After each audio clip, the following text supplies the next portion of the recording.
Assalamualaikum warahmatullahi wabarakatuh. Selamat pagi dan salam sejahtera bagi kita semua. Yang terhormat Bapak Kepala Sekolah, yang terhormat Ustadz dan Ustadzah.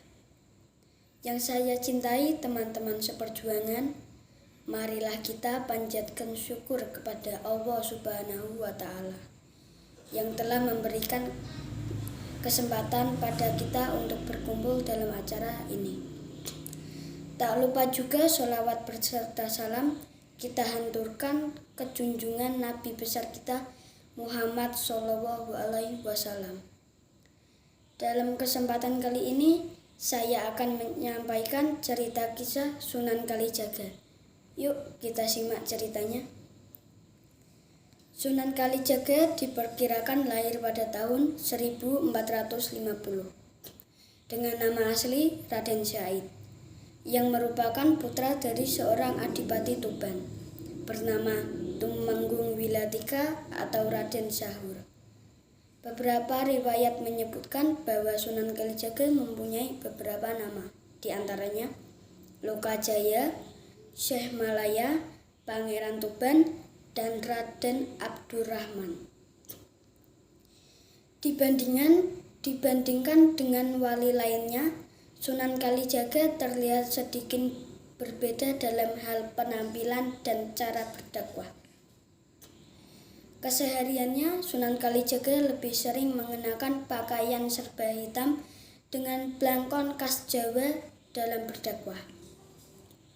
Untuk mengenalkan Islam pada masyarakat, Sunan Kalijaga memasukkan nilai-nilai Islam dalam tradisi atau budaya masyarakat lokal seperti kesenian wayang dan lagu-lagu daerah seperti lir ilir, gundul pacul, dan suku-suku Batak.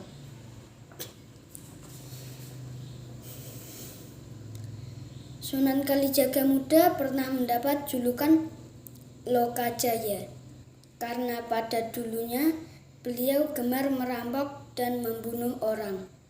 Di masa mudanya, Sunan Kalijaga memang merupakan seorang berandalan yang sangat suka melakukan kejahatan. Perilaku yang dimilikinya ini sebenarnya ada alasan. Pada waktu itu, beliau merasa tidak terima dengan pemerintahan yang ada di Tuban. Para rakyat jelata kelaparan karena mengalami musim kemarau yang panjang. Tetapi pemerintahan Tuban justru menarik pajak dan upeti dari mereka. Sebagai bentuk protes, maka Sunan Kalijaga memutuskan untuk merampok harta para bangsawan dan pejabat. Harta rampasan tersebut tidak serta-merta dinikmati oleh Sunan Kalijaga sendiri, tetapi beliau akan membagi kepada rakyat jelata. Perilaku yang terpuji ini pun berhenti setelah beliau bertemu Sunan Bonang. Sunan Kalijaga juga dikenal sebagai sosok yang gemar menuntut ilmu. Dikisahkan saat dalam perjalanan, Sunan Kalijaga pernah mencoba merampok seorang kakek tua yang berjalan sendirian dengan tongkat emas. Beliau belum tahu jika sosok tersebut adalah Sunan Bonang. Saat merampok, Sunan Bonang menunjukkan kesaktiannya dengan mengubah benda-benda di sekitarnya menjadi emas. Sunan Kalijaga takjub dan meminta izin menjadi murid Sunan Bonang.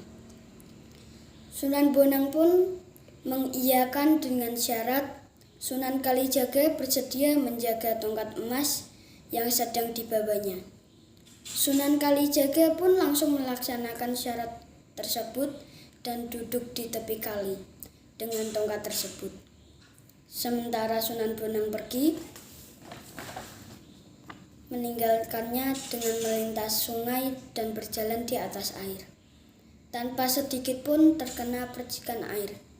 Sementara Sunan Kalijaga meneruskan pemerintahan Sunan Bonang untuk menjaga tongkat tersebut di pinggir kali.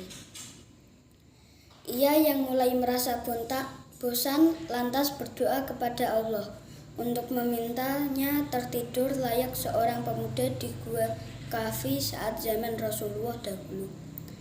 Doa tersebut diijabah oleh Allah sehingga akhirnya Sunan Kalijaga tertidur selama 3 tahun lamanya. 3 tahun berlalu, Sunan Bonang baru kembali dan 3 tahun pula Sunan Kalijaga terlelap dalam tidurnya. Sunan Bonang membangunkan Sunan Kalijaga dengan cara mengumandangkan azan di sampingnya. Setelah terbangun dari tidurnya, Sunan Bonang mengajak Sunan Kalijaga menuju pesantren di wilayah Tuban untuk diajarkan ilmu agama. Akhirnya Sunan Kalijaga atau Branda Lokajaya menjadi salah seorang pendakwah seperti gurunya dan terkenal dengan sebutan Sunan Kalijaga. Nama itu sendiri berarti seorang ulama yang menyebarkan Islam dan pernah menjaga kali sesuai perintah gurunya, Sunan Bonang. Demikian cerita saya, semoga dapat bermanfaat bagi kita semua. Kurang lebihnya mohon dimaafkan. Wabillahi taufik wal hidayah wal inayah. Wassalamualaikum warahmatullahi wabarakatuh.